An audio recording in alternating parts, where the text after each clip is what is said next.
Painting reflections in watercolor part 2. So we talked about how reflections change in accordance to the movement in the water, which could be caused by the winds and other elements. And this is the part 2 where I'm actually going to paint reflections on this painting that I was just going to finish, but felt that it was really flat, and I kept it aside to show you how I paint reflections. So, reflections, as you can see, are absolute symmetry when the water is still. So, the movement of the water determines how the reflections on the water are formed. For a very clear reflection, obviously the water is still.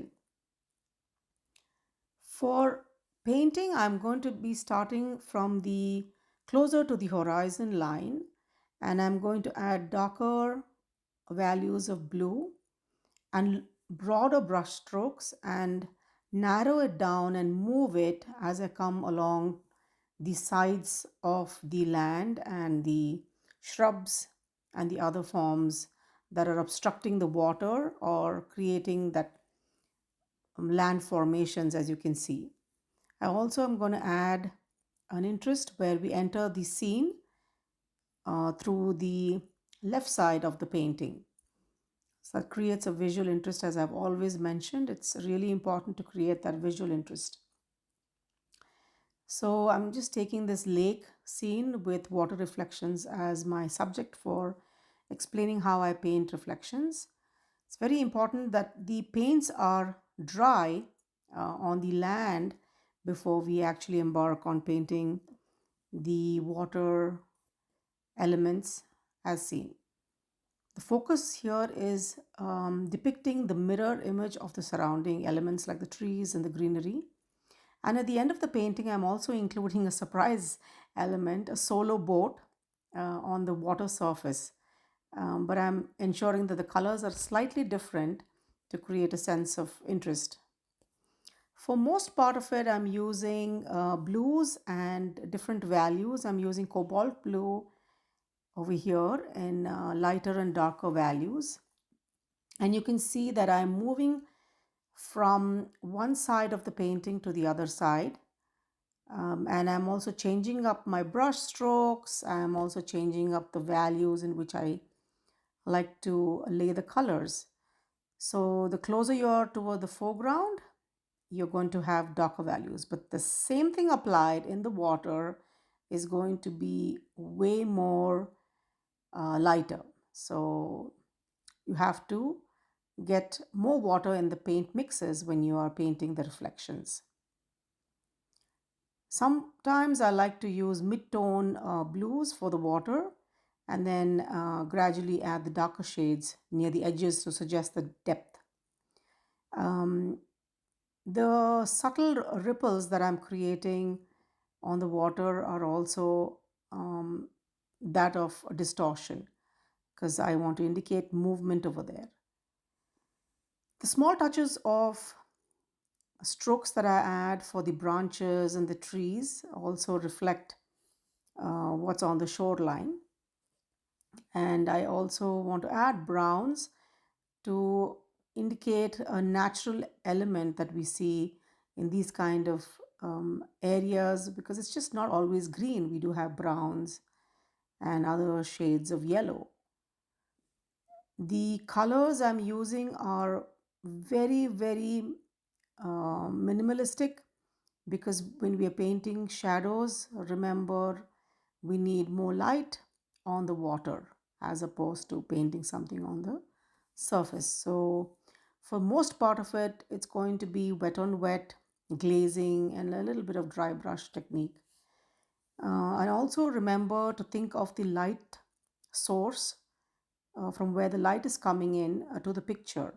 So the opposite direction is going to be where the shadows are. The color saturation also will tend to be less saturated than the original objects. So in this example, you see the light shining right in the center. That's creating a dark reflection of the trees in the water. So I take inspiration by seeing these kind of pictures and videos, and some of them are from my camera when I take my long walks. So once you're able to tie everything in terms of the colors and the kind of strokes, the whole painting is going to look like they are part of each other rather than just separate elements. So I'm painting some shadows over here, and you can go as slow as you want with this painting and enjoy the process.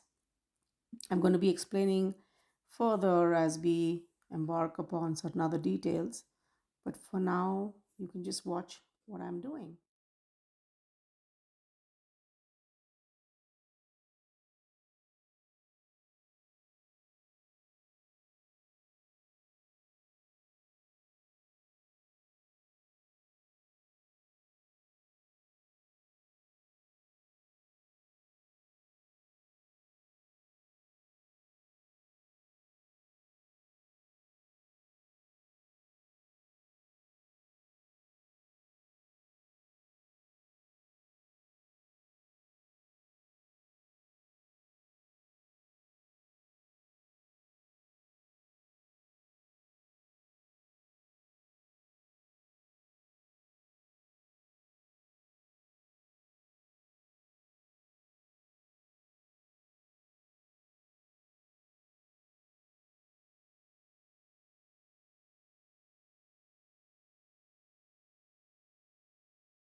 So while we are painting the foreground, always remember there are certain rules while painting these kind of landscapes.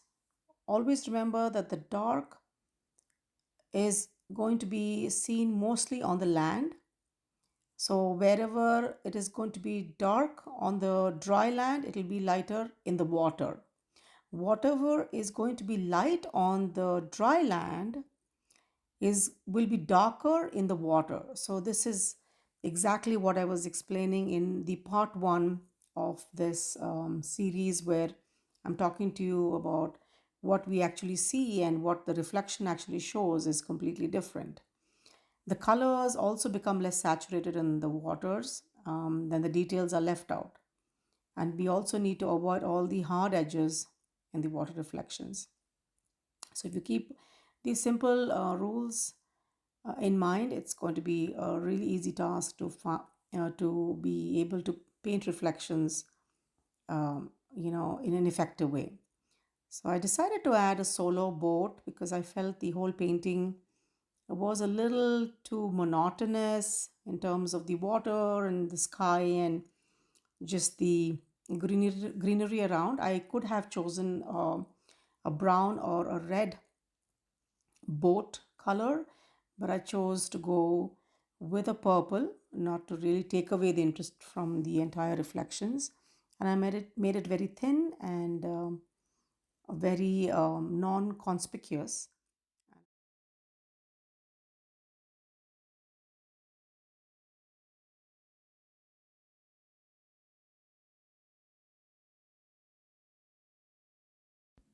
So there we have it. The painting is ready.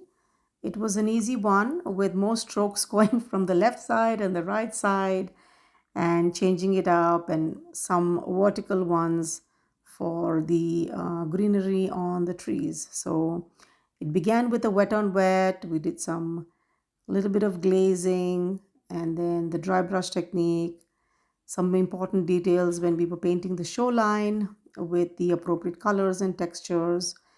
I could have included some rocks, but I just went with the grasses. A little bit of sand with that yellow paint is going to be what is indicated. I chose a color of the sky that complements the overall scene.